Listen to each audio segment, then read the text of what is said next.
Feeling afraid of being happy, afraid to feel joy, afraid of things being easy, of life going well, all of that stuff. Let's talk about it.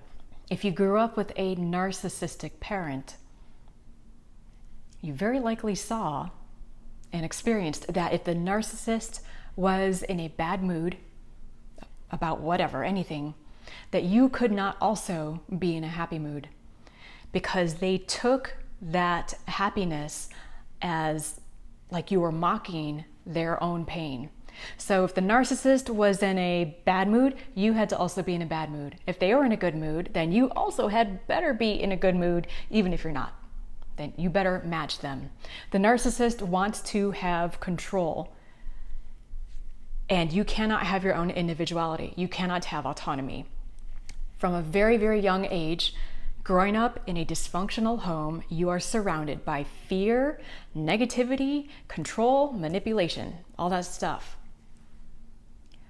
There are occasional bright spots of happiness and joy where things seem to just happen and flow easily and naturally. If people are getting along, there's happiness, there's harmony. But as you also learn that those moments are ephemeral, they're fleeting. And you learn that there's this cycle, that there's bad times, and then you wait, and then the other shoe drops, and then you're back into conflict and strife and abuse. And it goes on and on and on. You learn not to trust the happy times. You learn not to trust those bright spots because they don't come very often, and when they do, they're short-lived. So your 8-year-old self learned this, or some variation close to this. And then as you go throughout your life, maybe you start finding other situations, you get into relationships where there is also mirroring of this same dynamic. Or just maybe you're not in relationships and you're just by yourself, and you find that you live your life focusing on what's wrong. Having hope is difficult to come up with. It feels in a way safer to stay in a place of lack, to stay feeling powerless, to stay feeling helpless, to stay feeling like a victim.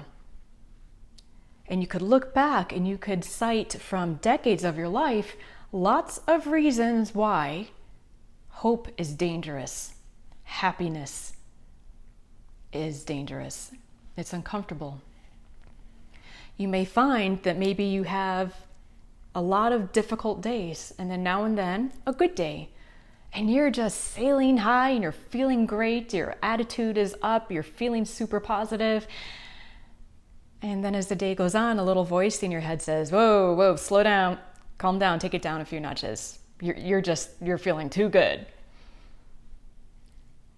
Calm down, or otherwise you're gonna crash and burn. So what we're doing here is now we are an adult, 30, 40, 50, 60, whatever. And we're repeating this same pattern that we learned when we were 7, when we were 10 or 15. Watch out, you gotta stay in the fear, you gotta stay in the negativity, because there's gonna be another blow up happening and we gotta be ready. It feels safer. We know how to manage all that negativity. We know how to manage and navigate volatility and crisis. But when things are good and harmonious and happy, that's scary. Because that's what we did not see except for very, very brief moments that were usually followed by some sort of abuse or crisis. What I think we have to do is first, we have to see that we're doing this. And when we see that we're doing that, when we have that fear come up of fear of being in the moment, of just losing ourselves in the moment, of accepting good things happening, instead of looking for something that's wrong and focusing on that, we have to see that we're engaging in that. And then after that, we have to not judge ourselves for feeling that way. So if you see those feelings come up, you catch yourself in this pattern of focusing on the negative, focusing on what's wrong, looking for what's wrong, because that's what we lived in for years or decades. And when we see ourselves doing that, to not judge yourself means don't go into, or stop yourself if you're going into feelings of, God, I'm such a shithead. Oh, I'm so terrible. Yeah, there I go. You know, just beating yourself up, saying, yep, that's my, you know, my stupid self, or that, you know, any kind of language like that. And that's difficult because that's what we learned to do. We learned to not only see the world in a negative way, we lived in a negative infused environment, and then we learned to see ourselves in a negative way and to think poorly of ourselves, to have low self-esteem and low self-confidence. But as we heal, what we, you know, as we're going through all this stuff, is that we have to remember that we're an adult now.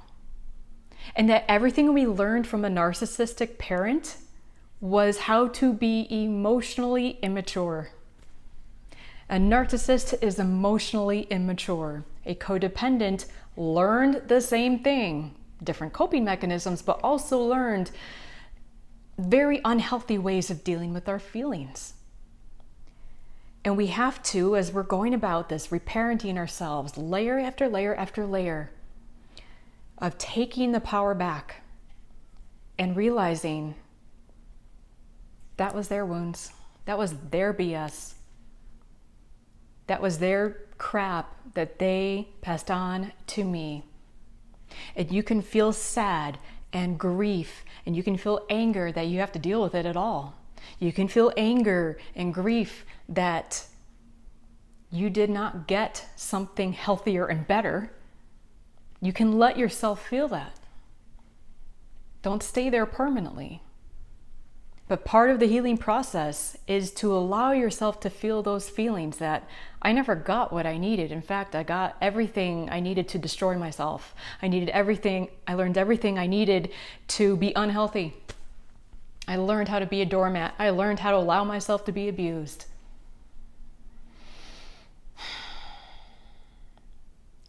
And then once you feel that,